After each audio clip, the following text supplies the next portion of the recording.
Hi, this is a video response to Create Your World Books video about female polyglots and how they aren't visible enough on the internet. This is me being visible, and now I'm going to introduce you to my languages. First off is Swedish, which is my native tongue.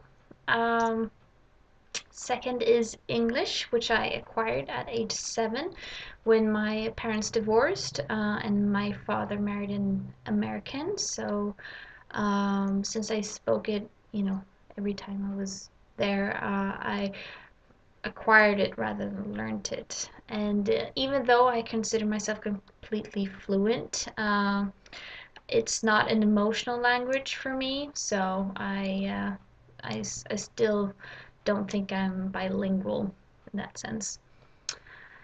Anyways, my next language is French, which I started to learn when I was 12. I went to France as an au pair when I was 18 in the spring and summer of 2006.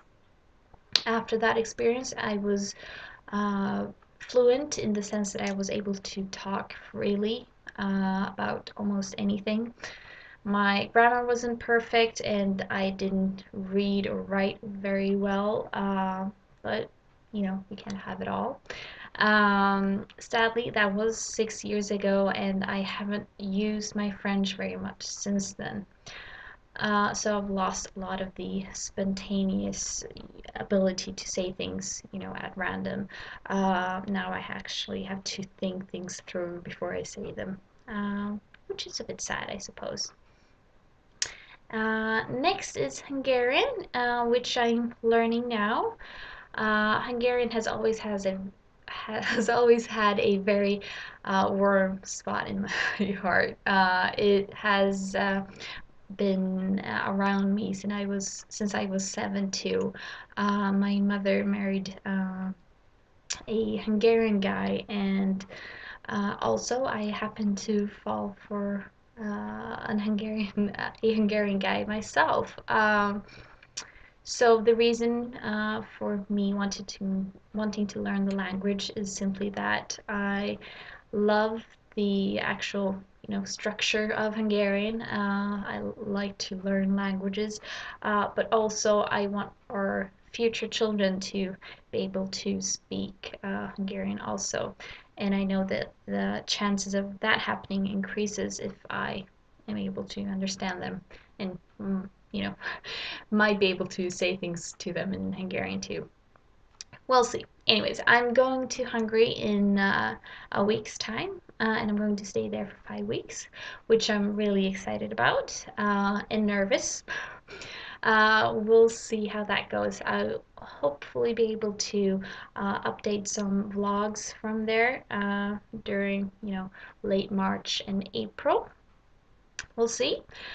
Also, I know a tiny bit of Spanish. I studied it for a total amount of 3 years. It, you know, I don't really know it. I do know some basic vocabulary and grammar, but I'm not able to say anything myself. I would be able to, you know, hopefully I'll be able to learn it or learn more of it in a couple of years because I really do like the language and I think it actually might help me or be more useful anyway for me here in Sweden than French has. So we'll see. So these are my languages. Lastly, I wanted to encourage anybody who knows any language to take the time and teach it to any children that they might care for, such as, their own children, obviously, but even, the kids of, a neighbor or a friend or a sibling or whatever.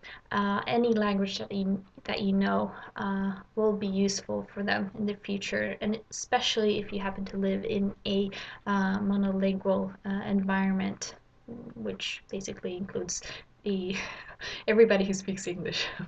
No, seriously, it can't hurt them. It won't, it won't harm them in any way. It won't reduce their ability to learn their native tongue or any other language for that matter.